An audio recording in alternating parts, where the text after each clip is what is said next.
Cardboard আর clay দিয়ে এই jewellery বক্সটা কিভাবে তৈরি করেছি আজকের ভিডিওতে সেটাই থাকছে। আশা করি ভিডিও জুড়ে থাকলে আপনাদের বেশ ভালো লাগবে আর নতুন একটা আইডিয়া পেয়ে যাবেন।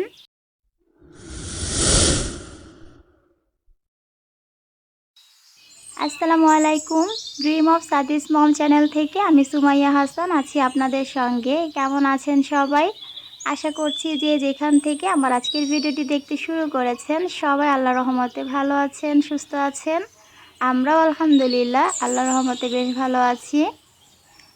শুরুতেই যে জুয়েলারি বক্সটা দেখেছেন, আজকে মূলত এই জুয়েলারি বক্সের টিউটোরিয়াল ভিডিওটাই আপনাদের সঙ্গে শেয়ার করছি। আশা করি ভিডিওটি বেশ কাজে আসবে। শুরুতেই দেখতে পাচ্ছেন এখানে আমি একটা ফ্যানের বক্স নিয়েছি। এই বক্সটা সিলেক্ট করেছি কারণ এটা অনেক বেশি হার্ড ছিল আর বোর্ডগুলো যেহেতু অনেকটাই শক্ত, এটা দিয়ে জুয়েলারি বক্স বানালে আমার কাছে মনে হয়েছে বেশ মজবুত হবে জিনিসটা।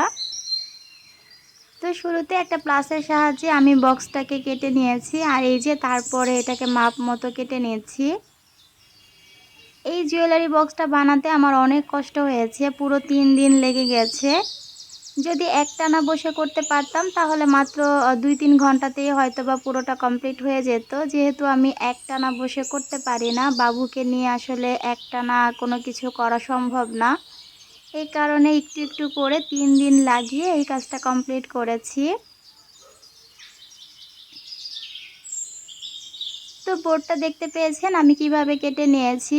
এটা আসলে আমার মনে হয় ভিডিওতে দেখেই আপনারা সহজে বুঝতে পারবেন, আমার আর ব্যাখ্যা করে বলার মতো কিছু নেই। আমি এটাকে একটু অন্যরকম শেপ দেওয়ার কারণে রাউন্ড করে কেটেছি, আর রাউন্ড শেপটা দেওয়ার জন্য কিভাবে পেছনের অংশটা করে নিয়েছি সেটা তো ভিডিওতেই দেখিয়ে দিয়েছি। এখন এই 3টা অংশ এটার সাথে আমি গ্লু গানের সাহায্যে জুড়ে নিয়ে এসেছি। এটা আর ভিডিওতে দেখাইনি, পুরোটা আঠা দিয়ে লাগানোর পর আপনাদেরকে দেখাচ্ছি। মোটামুটি একটা বক্সের শেপ এসেছে, তবে এটার এখনও প্রচুর পরিমাণে কাজ বাকি। এই কাজটা নিয়ে যখন আমি বসেছি তখন বানাতে বানাতে রীতিমতো বিরক্ত হয়ে গেছি, কারণ একটার পর একটা স্টেপ এত সময় নিচ্ছিল। আমার কাছে মনে হচ্ছিল ঝটপট করে যদি বানাতে পারতাম তাহলে বেশ ভালো হতো। তবে যে কোনো জিনিস একটু সুন্দর করে বানাতে গেলে সেটার পেছনে কষ্ট তো করতেই হবে। এই যে আমার মোটামুটি বক্সটা কিন্তু কমপ্লিট। আমি এখানে পরবর্তীতে মাস্কিং টেপ দিয়ে এটাকে একটু ভালো করে জুড়ে নিয়েছি যেন জিনিসটা আরেকটু শক্ত হয়।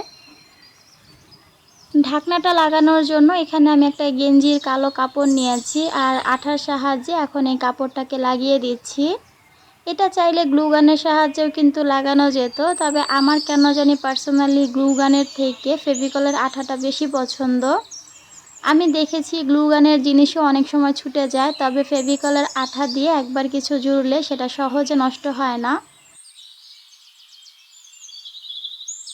আজকের এই জুয়েলারি বক্সটা আমি বানাচ্ছি আমার ননদের জন্য। ওর জুয়েলারিগুলো এখানে রাখবো, এই কারণে একটু বড় করে বানিয়েছি। যেহেতু ওর জুয়েলারি একটু বেশি, তো ভাবলাম যে একটু বড় করেই বানাই। আর সত্যি বলতে প্রথমে এটা আমার জুয়েলারি বক্স বানানোর কোনো আইডিয়া ছিল না।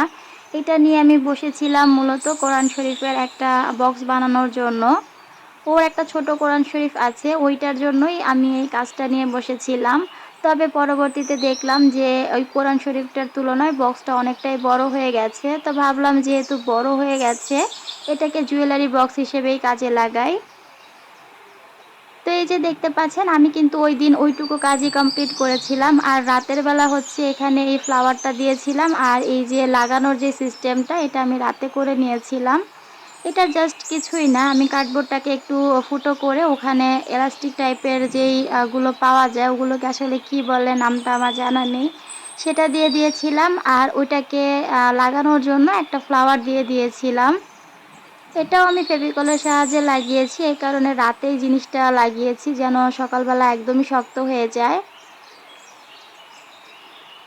বক্সের মোটামুটি শেপটা কিন্তু কমপ্লিট হয়েছে, তবে এটা ডেকোরেশন এখনও অনেক বাকি। এই যে দেখতে পাচ্ছেন এটাকে একটু সাজুগুজু করানোর জন্য আমি বোর্ডটাকে এভাবে কেটে নিয়েছি। আমি আজকে যখন ভয়েস দিচ্ছিলাম বাইরে অনেক বৃষ্টি হচ্ছে, সেই সাথে মেঘও ডাকছে। জানি না ভয়েসটা ক্লিয়ার হবে কি না। যদি আপনাদের কাছে শুনতে খারাপ লেগে থাকে তাহলে আমি আন্তরিকভাবে দুঃখিত। এই সময়টা ছাড়া আমার আসলে ভয়েস দেওয়ার আর কোনো অপশন নেই, আমাকে বাধ্য হয়ে এই সময়ই দিতে হয়। তাই বাইরে বৃষ্টি হচ্ছে, তারপরও ভয়েসটা এই সময়ই দিচ্ছি। তো এই যে দেখতে পাচ্ছেন পুরো বক্সটা কিন্তু আমি এভাবে কার্ডবোর্ড দিয়ে সাজিয়ে নিয়েছি। তবে এটা যদি এখন আমি কালার করি দেখতে কিন্তু ভালো লাগবে না, কারণ অনেকটা জায়গায় দেখতে পাচ্ছেন একটু ফাঁকা ফাঁকা হয়ে আছে। এই কারণেই আমি পানির সাহায্যে ফেভিকলের আঠাটা একটু গুলে নিয়েছি, আর তারপর এখানে টিস্যু ব্রাশের সাহায্যে লাগিয়ে দিচ্ছি। পুরোটাকে আমি টিস্যু দিয়ে এরকম কভার করে দিয়েছি। আর এভাবে টিস্যু দিয়ে কোনো কিছু কভার করলে কিন্তু দেখতে বেশ ভালো লাগে। এটা পুরোটাই রেডি। এখন হচ্ছে এটার উপরে ক্লের কাজ করব। তো এখানে আমি ক্লে নিয়ে নিয়েছি। আমি এখানে মূলত একটা গাছের মতো করে আঁকবো, তো সেটাই ক্লে দিয়ে করে নিচ্ছি। অনেক আগে আমি একবার ক্লে দিয়ে একটা ওয়ালমেট তৈরি করেছিলাম এরকম গাছের ডিজাইন দিয়ে, তো সেরকমটাই আজকে করার ট্রাই করেছি।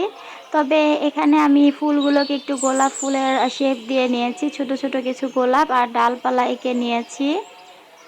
যারা ভিডিওটি দেখতে শুরু করেছেন এবং এই পর্যন্ত ভিডিওর সঙ্গে আছেন তাদের সবাইকে জানাচ্ছি অসংখ্য ধন্যবাদ। এই পর্যন্ত দেখার পর কোথাও কোনো অংশ যদি একটুও ভালো লেগে যায় তাহলে প্লিজ ভিডিওতে একটা লাইক দিয়ে দিবেন।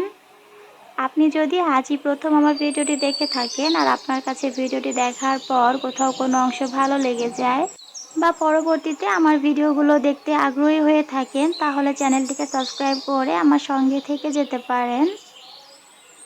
তো কথা বলতে বলতে আমি কিন্তু গাছের ডালপালা সব কিছুই দিয়ে দিয়েছি, আর এটাকে একটু গাছের শেপ আনার জন্য এরকম করে দাগ কেটে দিচ্ছি।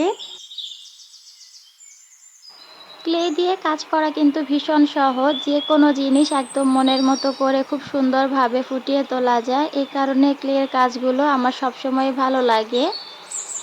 তো এখানে গাছ আঁকার সাথে সাথে আমি কিছু পাতাও দিয়ে দিয়েছি, আর এই যে ছোট্ট একটা গোলাপ বানিয়ে নিয়েছি। এখন হচ্ছে এই গোলাপটাকে আঠার সাহায্যে এখানে লাগিয়ে দিব। এই গোলাপটা আমি কিভাবে বানিয়েছি সেটাও আপনাদের সঙ্গে শেয়ার করছি, কারণ অনেকেই প্রশ্ন করবেন গোলাপটা কিভাবে বানিয়েছি, তাই দেখিয়ে দিচ্ছি। এরকম ছোট্ট একটা বল করে সেটাকে আমি জাস্ট একটু চ্যাপ্টা করে নিয়েছি, আর তারপর একটার সাথে একটা লাগিয়ে দিচ্ছি।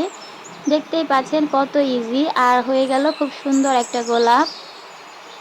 তো সবগুলো গোলাপ আমি এভাবে বানিয়ে নিয়েছি, আর পুরো ফাইনাল লুকটা আপনাদেরকে এখন দেখিয়ে দিচ্ছি। এখন কিন্তু ক্লেটা একদমই শুকিয়ে গেছে। এইটা হচ্ছে তার পরের দিন, মানে তৃতীয় দিন, যেদিন এই কাজটা শেষ হবে ওই দিন। ক্লের কাজটা শুকিয়ে গেছে। আজকে হচ্ছে এটাকে কালার করে নিব। তো কালার করার কাজটাই বাকি ছিল, সেটাই এখন শুরু করছি। তো আজকে এটাকে কালার করার জন্য আমি অ্যাক্রিলিক কালার নিচ্ছি, তবে নর্মালি আমি অ্যাক্রামিনের কালার দিয়েই করে থাকি। অ্যাক্রিলিকের আর যেই কালারটা সেটা দিয়ে করলে বেশ চকচকে একটা ভাব আসে, এই কারণে এটাই নিচ্ছি। পুরোটাকে আমি ব্ল্যাক কালার করে নিয়েছি, দেখতেই পাচ্ছেন একদম বাইরে ভেতরে সব জায়গাতে আমি ব্ল্যাক কালার করে নিয়েছি। আর এটার উপরে এখন হচ্ছে সিলভার কালারের যে আফসান সেটা দিয়ে আমি একটা শেড দিয়ে নিব। এটাকেও আমি মূলত একটু ভিন্টেজ টাইপের লুক দেওয়ার চেষ্টা করেছি, তবে নিজের মতো করে বানিয়েছি। জানি না ফাইনাল লুকটা দেখলে আপনাদের ভালো লাগবে কি না, তবে আমার কাছে মোটামুটি ভালোই লেগেছে। এই যে ফাইনাল লুকটা আপনাদেরকে দেখিয়ে দিচ্ছি। কালার করাটা আসলে ওইভাবে আর শেয়ার করিনি, এমনিতেই ভিডিওটা বেশ বড় হয়ে গেছে। এটা কিন্তু সাইজে অনেকটাই বড় ছিল, অনেকগুলো জুয়েলারি এটাতে রাখা যাবে। তো আমার কাছে মনে হয়েছে জিনিসটা বেশ উপকারে আসবে। আর আপনারাও কিন্তু চাইলে এভাবে ফেলে দেওয়া কার্ডবোর্ডগুলোকে কাজে লাগাতে পারেন। উপরে আমি যে ক্লের কাজটা করেছি সেটাকে আপনারা চাইলে স্কিপ করতে পারেন, এখানে রং তুলি দিয়ে নিজের ইচ্ছা মতো কিছু একটা এঁকে নিতে পারেন, সেটাও কিন্তু দেখতে ভীষণ ভালো লাগবে। তো ভেতরের অংশটা দেখতেই পাচ্ছেন অনেকটা জায়গা আছে। তো আমার ননদের যে জুয়েলারিগুলো আপাতত আমার হাতের কাছে আছে ওগুলো সবই আমি এটাতে রেখে দিচ্ছি। এর বাইরেও আরও কিছু জুয়েলারি আছে যেগুলো আমাকে একটু খুঁজে খুঁজে তারপরে এখানে রাখতে হবে, তবে আপাতত ভিডিও করার সময় যতটুকু পেয়েছি সেগুলোই আমি রেখে আপনাদেরকে দেখাচ্ছি। এখানে ওর বিভিন্ন বক্সে বিভিন্ন কানের দুল, গলার চেন এগুলো ছিল, তো আমি সবগুলোকে এক জায়গাতে এই বক্সে দিয়ে দিচ্ছি। সবগুলো দেওয়ার পরেও কিন্তু এই জুয়েলারি বক্সে অনেক জায়গা ছিল। এখানে চাইলে আরও অনেক কিছু রাখা যাবে। দেখতেই পাচ্ছেন পুরো জুয়েলারি বক্সটাই কিন্তু এখনও খালি।